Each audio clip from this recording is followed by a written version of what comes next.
there is a deep significance in this whole series of events, the execution of Tatsunokuchi failing, and then the exile to Sado. Because Nichiren Daishonin knew at that time that through this happening, where he was shown to be at one with the universe, in that the perfect timing of this comet proved his oneness in that sense. Therefore, he felt in his heart it was time to begin to reveal his true identity. Previous to that, he'd made it clear that he was fulfilling the role of the Bodhisattva Jogyo, who in the story of the ceremony in the air, or the treasure tower, as it's known, in the Lotus Sutra, is the votary who will spread the teachings of the Lotus Sutra in the age of the latter day of the law, the age, in fact, which we're living in now, 2,000 and more years after Shakyamuni's death. And the time had come where he felt it necessary, because of what he desired to write in the Gosho, because of what he desired to teach to his followers and disciples, that he should reveal himself in his true identity, which was as the Buddha of this age, or as it's sometimes termed, the Buddha of Kuranganjo, time without beginning or ending. The Buddha who is self-enlightened, untaught by anyone. He is self-enlightened and then reveals the true teachings, or the ultimate reality of life, the ultimate reality of life's meaning. So this was his great purpose, and it was time, in his view, to start revealing this to his closest disciples. But he did it very secretly and very, very cautiously, because if, as it was, he was being persecuted, even as the teacher or votary of the Lotus Sutra, but if he'd stood up publicly and said, I am the Buddha of Kuranganjo, the Buddha of time without beginning or ending, it would have meant that the whole country would have descended on him and persecuted him, his followers, even more heavily. Therefore, he was careful the way he talked about it, right through all of the Gosho, and also in this Gosho too. But in one Gosho, he said that on that day or night of Tatsunokuchi, he says the votary of the Lotus Sutra was beheaded, metaphorically. And his soul, he said, went to Sado Island. In other words, the real him went to Sado Island, the real reality of him as the original Buddha of Kuranganjo. So in the PS to this very Gosho, he says to Sarenbo, keep these matters to yourself. Nichiren is herein committed to writing the teachings of his own enlightenment, telling him not to spread the word yet. So Sarenbo was a priest who must have done something wrong so far as the government or the authorities at that time, or so far as his sect was concerned. He was a priest of the Tiendai sect, and some reason he'd been exiled too. And Nichiren Daishonin, meeting him on this bleak island, shakabuku'd him. So whilst he was on Sado Island, such an important time for the future, because Nichiren Daishonin wrote some of the most important Gosho at that time, particularly two Goshos called The True Object of Worship and The Opening of the Eyes. These are not letters, they're theses. And The True Object of Worship explains in great detail the Gonzen from the viewpoint of the universal law, the law of life, and The Opening of the Eyes teaches about the Gohonzon from the point of view of the person. So these are very important documents, very long and somewhat difficult to read, but as you may know, they're published in English in the major writings.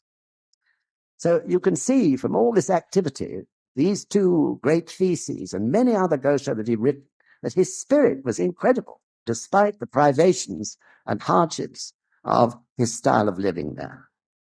But of course, such a great example for us, if we're going through difficulties.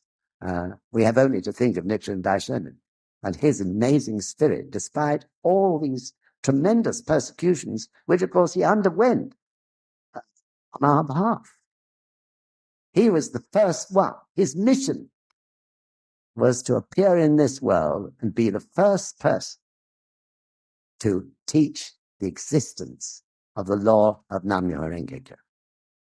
And of course, to ultimately inscribe the Gohonzon embodying his life and that law.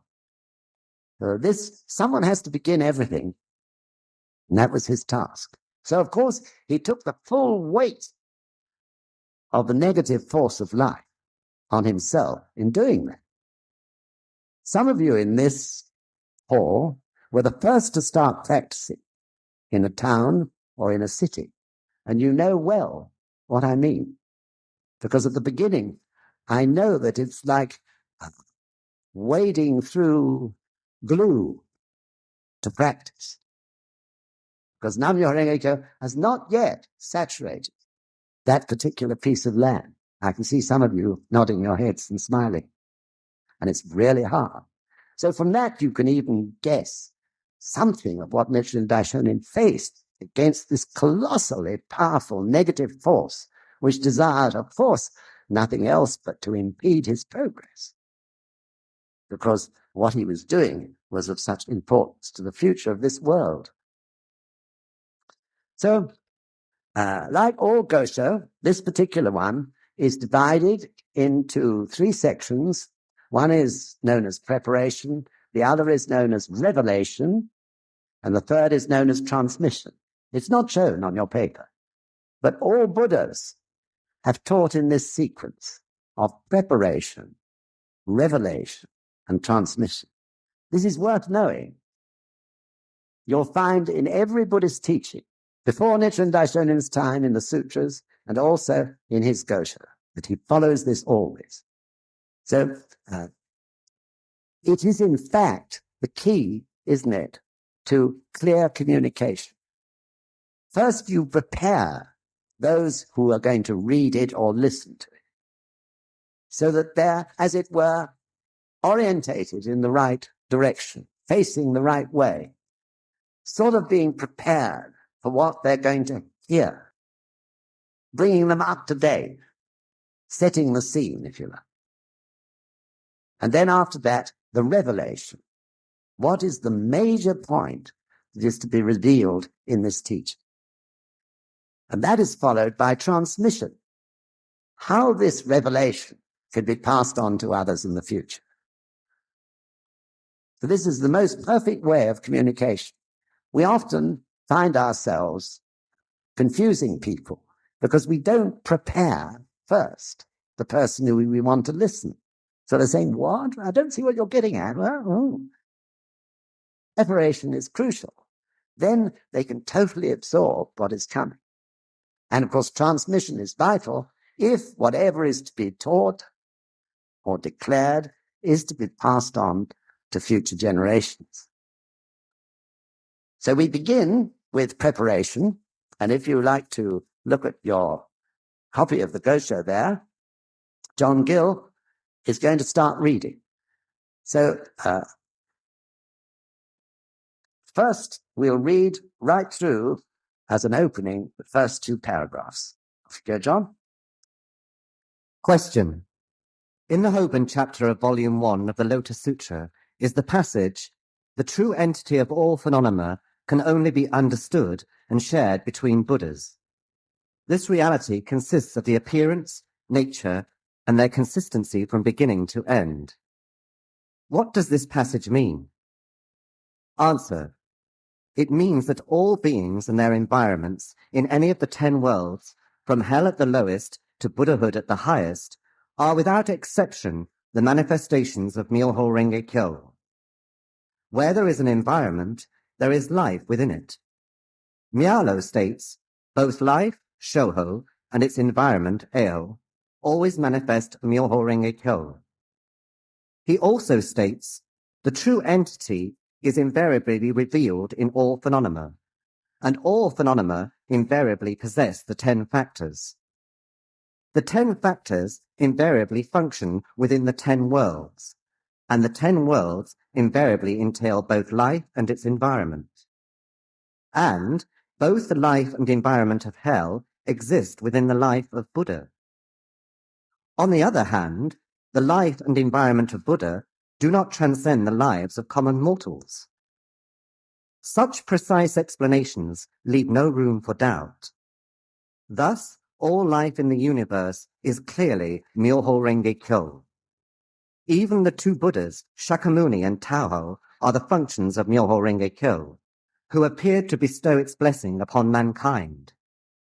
They manifested themselves as the two Buddhas and, seated together in the treasure tower, nodded in mutual agreement. Well, that's really difficult to understand from the start, isn't it? What Nichiren Daishonin is doing here, in fact, when you read it carefully, as you may be able to do later, is he's explaining what in fact makes life tick, what life really is, or perhaps as I often call it, the mechanics of life. He is here expounding. So you will notice that he mentions here various very important Buddhist principles. The first one is Ichinen Sanzen. That is to say, 3,000 realms or states in a moment of existence. Ichinen Sanzen. And he also mentions the principle of Eshofuni, the inseparability of oneself and one's environment, the absolute interdependence between the two. And thirdly, he talks about a principle called Kyochi Myogo. So I'm not sure how many of you understand Ichinen Sanzen, but it's not so difficult if you really get down to it. So Ichinen Sanzen is that we have 10 life states, which you all know as the 10 worlds. And within each of those 10 life states exist all the other worlds. 10 by 10 is 100, right? What does it mean, that principle of the mutual possession of 10 worlds within each world? What it means is that within us, though we may have, for example, hell, hunger, anger, and so on, there is also Buddhahood. And even in Buddhahood, there is hell. So the meaning behind this, the most important meaning behind it, is that the Buddha is in fact a human being, not some supreme being, super being, or God. He is a human being with all the 9 other worlds, from hell to bodhisattva, in his life. That's the important part of the mutual possession, as it's called, of the 10 worlds within each world. And then that 100 realms or life states, 10 by 10, 10 worlds by 10 worlds again within each other. You have the 10 factors, which you recite over and over again every day. Nyoze so, nyoze sho, nyoze tai, nyoze riki, and so on. 10 factors. So the 10 factors is expressing how those worlds, those different life states, are projected outwards from you or me, and also within ourselves, of course. So the 10 factors are, first of all, the physical side of our life. Secondly, the spiritual side of our life. Thirdly, the very heart of our life, the nucleus or core of our life. So each one of those is affected by whatever main life state we're in. If we're in a state of anger, then our physical appearance will be angry. our spiritual being will be angry, and the very core or heart of our life even will be angry. And this comes out from us through the remaining 7 factors. Firstly, power. The power of one's life, or energy. And then that power has influence.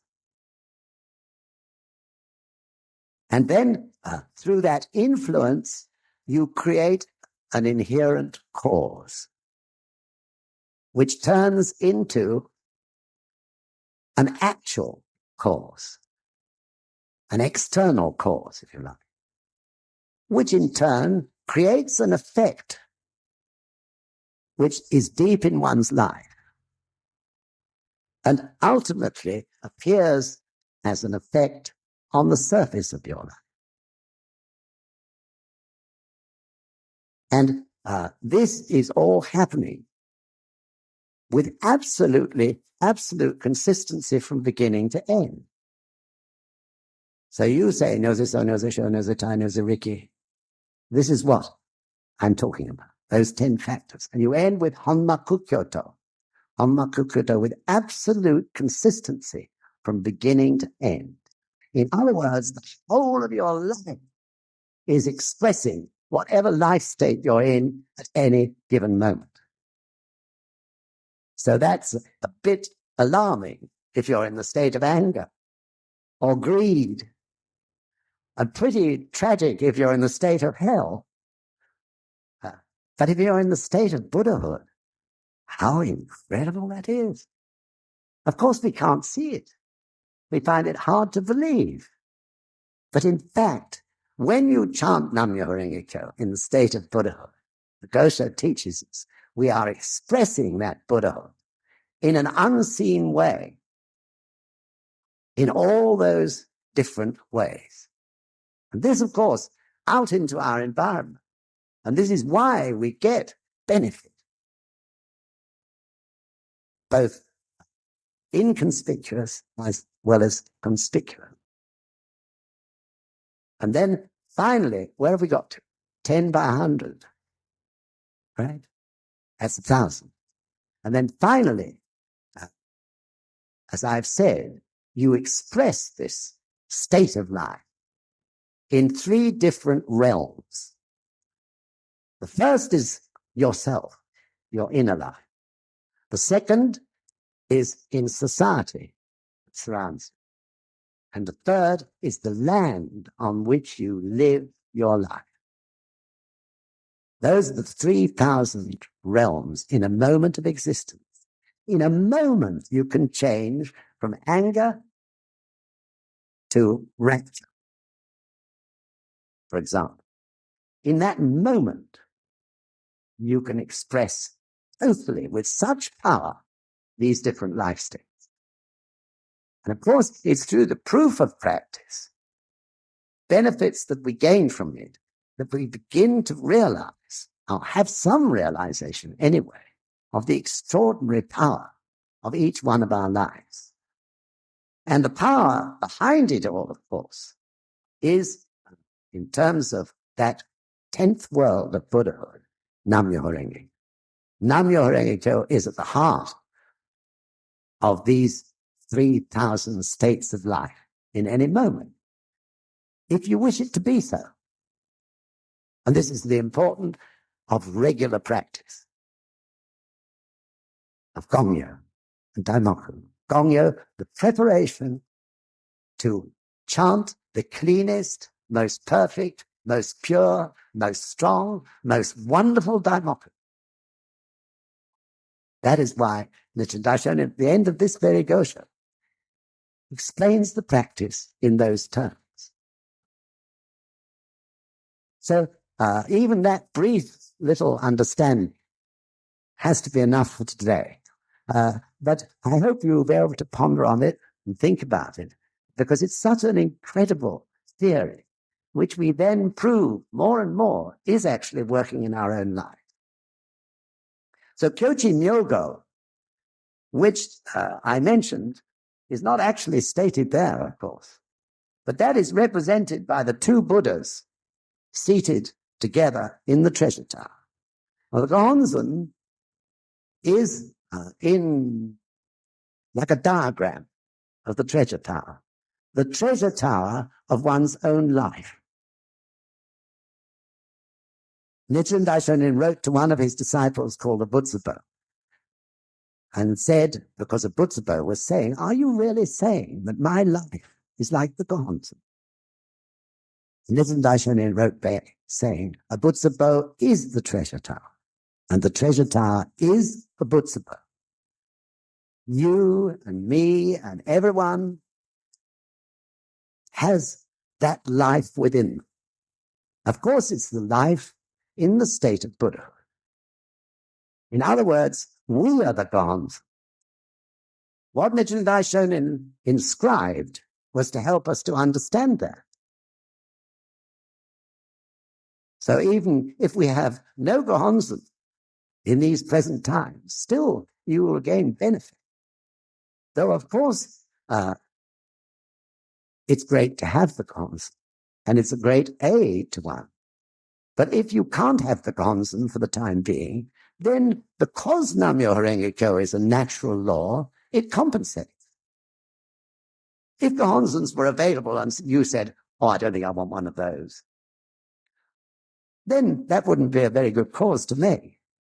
If a Gohonzon is there and being offered to you. But if a Gohonzon through no fault of yours isn't there, then, of course, the natural law of life compensates. So when Mr. Toda was in prison, the second president of the Soka Gakkai, he had his greatest experience or realization. There was no Gohonzon in his prison cell. And of course, we have plenty of examples. People who practice Naitoku who gain benefit. The Gohonzon is there to help us understand our Buddhahood. Because in fact, it's like a picture of it. That is the point of the Gohonzon. It is a reflection of ourselves. It is not power outside of us. It is there, inscribed by Nichiren Daishonin, as a mirror of our inner selves when we chant Myoho Renge Kyo. The Nichiren Daishonin said, when you chant Myoho Renge Kyo, immediately you are in the state of enlightenment. You are in Buddhahood. You can't chant Myoho Renge Kyo with sincerity without being in the state of Buddhahood. Though, of course, we find it difficult to believe ourselves. Why do we find it difficult to believe? Because all the other 9 worlds are within us too. And we're very sensitive to those. So gradually, of course, it's through experience of the Buddha state at work within us that brings us to understand that, yes, even in me, it's there. Such an amazing thing. So Kyochi Myogo is the 2 Buddhas who are on the Gohonzon, Shakyamuni Buddha and Taho Buddha, sitting, as it were, in the treasure tower. And they nod to each other in the tale as it's told in the Lotus Sutra. And then a banner with Myoho Renge Kyo goes up behind them. The nodding and the Myoho Renge Kyo is expressing the fact that the wisdom of the Gohonzon working in our lives, represented by Shakyamuni Buddha, will quite naturally bring benefit and good fortune from our external environment. Kyo-chi. Kyo is the objective view. Chi is the subjective view, oneself and the Gohonzon. Myogo, fusion. When you chant Myoho Renge Kyo, the wisdom of your Buddha state, represented by Shakyamuni Buddha, relates totally with the Buddhahood in your environment and brings benefit of one form or another. So beautiful, isn't it? So that is your life. Incredible thought. But of course, unfortunately, we have a thing called karma, which puts great big clouds in the way and we can't appreciate it. But that is Kyochi Myoko, and that is the meaning of the mention of the two Buddhas here, Shakyamuni and Tahoe. So I hope from that you understand that this paragraph is really about the mechanics of life, how life works, how everything in your life state is reflected immediately into your environment and then immediately reflected back. So let's push on now and read the next paragraph. No one but Nichiren has ever revealed these teachings. Tiantai, Myoho, and Dengyo knew in their hearts, but did not declare them aloud. There was reason for their silence. The Buddha had not entrusted them with this mission. The time had not yet come, and they had not been the Buddha's disciples from ages past. No one but Jogyo, Myoho, and the other leaders of the bodhisattvas of the earth can appear during the first 500 years of the latter day of the law to spread the law of Myoho Renge Kyo. Only they are qualified to inscribe the object of worship, which physically manifests the ceremony of the two Buddhas seated together in the treasure tower. This is because both the law and the object of worship are the reality of Ichinen Sanzen, revealed in the Juryo chapter of the essential teaching. So then I want to ask John to just read two paragraphs, rather one sentence and another longer sentence. If you would, John, right at the beginning of this next paragraph. The two Buddhas, Shakyamuni and Tahoe, are merely functions of the true Buddha, while Myoho Renge Kyo actually is the true Buddha. So Myoho Renge Kyo actually is the true Buddha at the heart of life.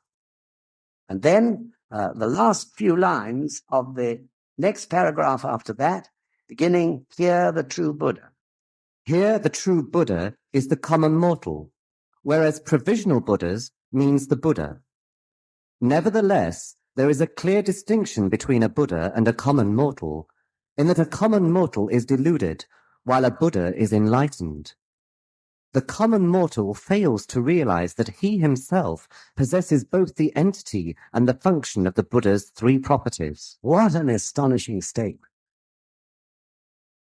Of course, it's not so astonishing to us now because we've already been taught it. But what a revolutionary statement in the Middle Ages in Japan. That the common people were Buddhas or potential Buddhas. How could anyone have believed it? The ruling authorities didn't want everyone to be Buddhas. How difficult they would be to control.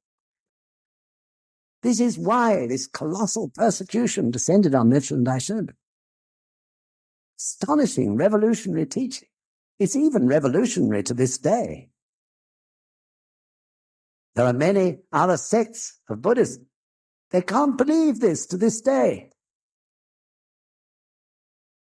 But this is what Nichiren Daishonin taught. The true Buddha is the common mortal, whereas provisional Buddhas means the Buddha, meaning Shakyamuni Buddha, who prepared the way for this great revelation to be made by Nichiren Daishonin. If it hadn't been for Shakyamuni appearing and teaching the Lotus Sutra, things would have been much more difficult for Nichiren Daishonin. So in the natural state of events, he prepared the way. And Nichiren Daishonin was able to relate his Buddhism to the Buddhism that Shakyamuni had taught 2,000 years previously. This was very important in justifying and debating the truth of his doctrines. So Shakyamuni's mission was very important in relation to the ultimate mission of Nichiren Daishonin.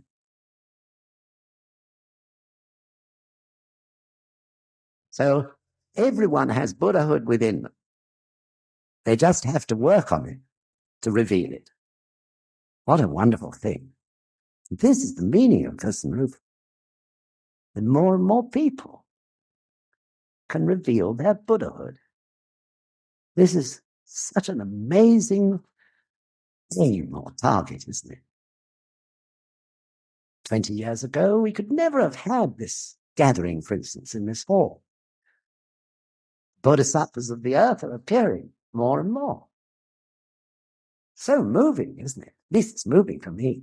Thinking back to sort of 1974 when I came back to this country, and there were just about 100 courageous pioneers. Wonderful thing. The way the Buddha's predictions are coming true. So now we'll read on. Sorry. Here you go. All phenomena in the sutra refers to the 10 worlds, and the true entity is what permeates the 10 worlds. Reality is another expression for Myoho Renge Kyo. Hence, Myoho Renge Kyo is manifest in all phenomena. Hell appears hellish. That is the reality of hell. When hunger emerges, the reality of hell is no longer present.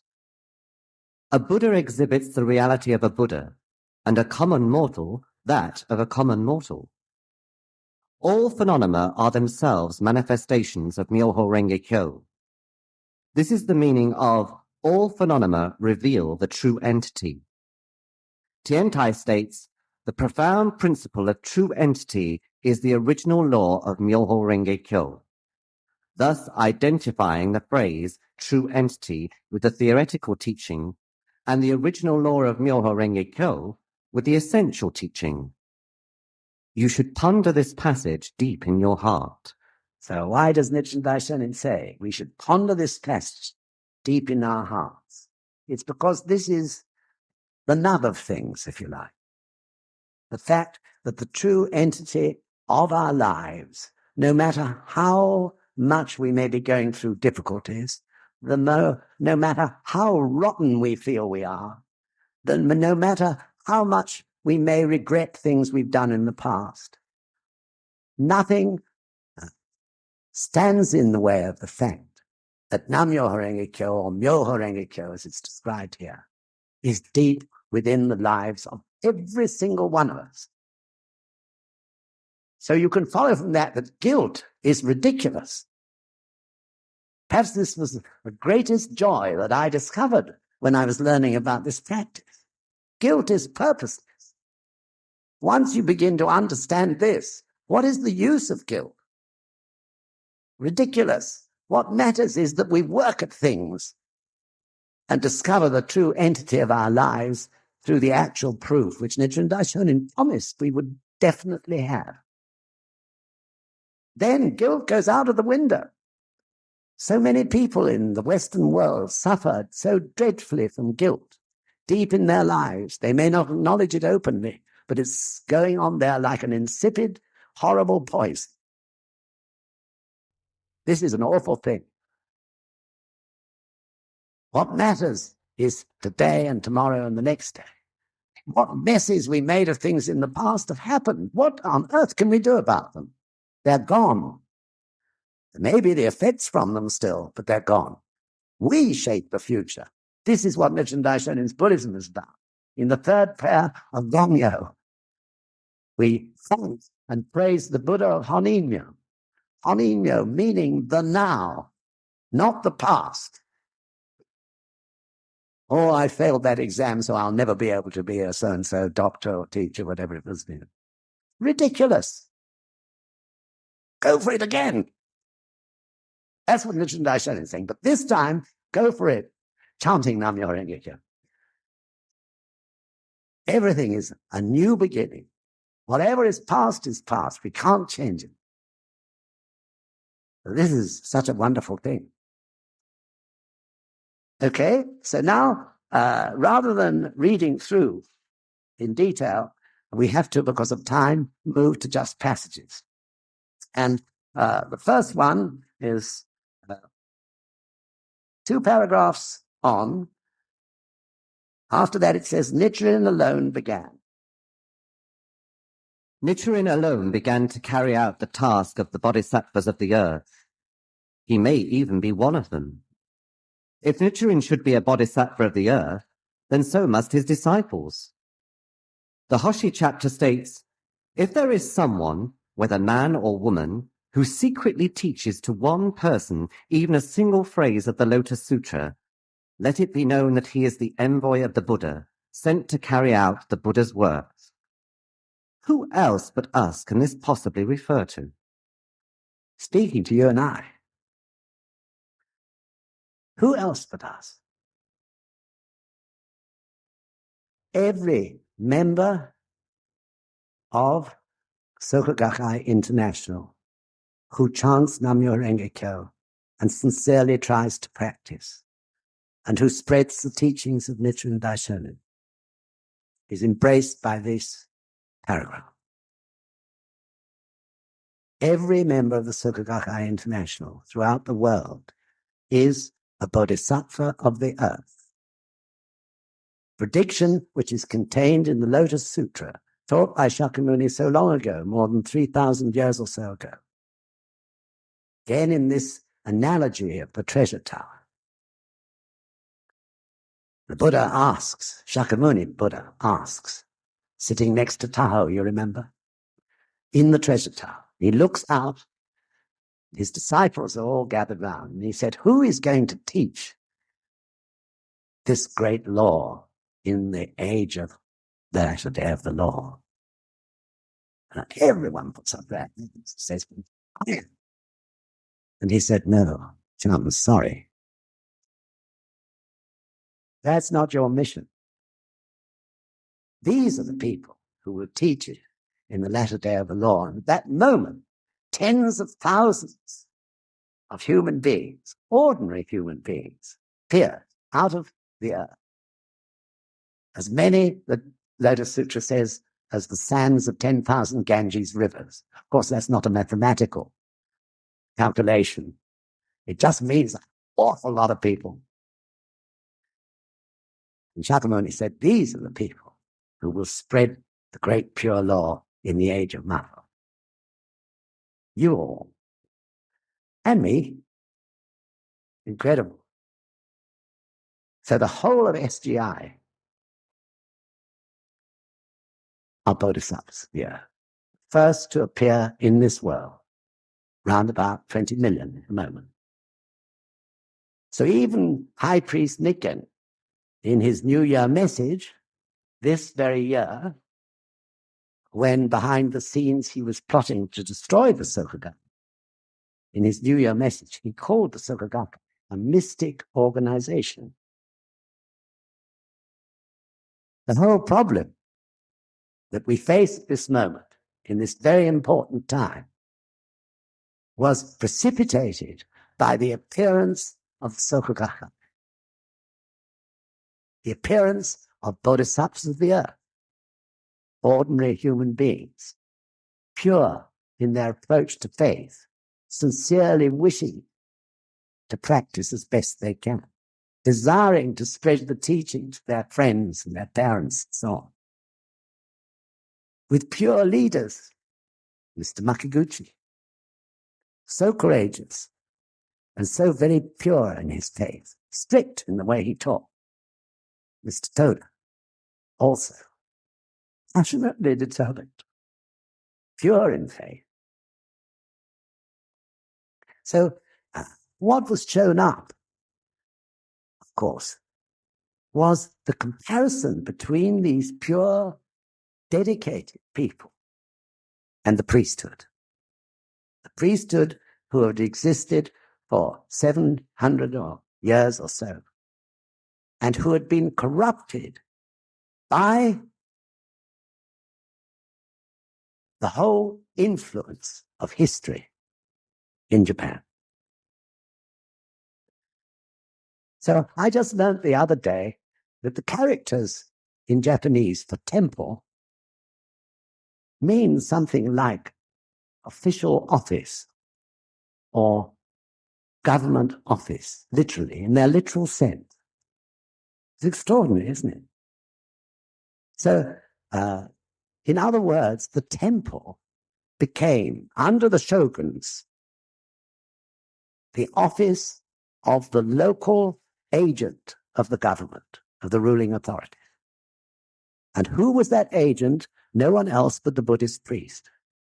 Buddhist priest had secular power, therefore, over the people.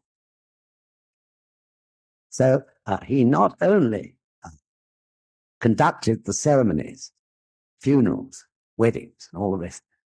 But he also was the agent of the government. And as such, if anyone wanted to travel out of that village, they had to get a passport. Who signed the passport and gave it? The priest.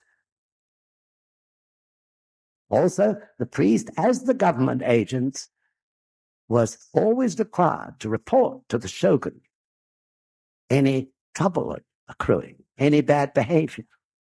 So his rule was very supreme. And, of course, the government looked the other way when gradually this power got the better of them. And they began to extort money for everything that they did in terms of prayers or funerals or anything else for the local people. Of course, not every priest was like that. There were good priests, but there were an awful lot of corrupt ones. And this is deliberate. The shogun, Tokugawa Ieyasu, the first shogun, was a very, very clever man. He ruled Japan with a rod of iron in all sorts of subtle and clever ways, and this was one of them, because he ruled religion as well.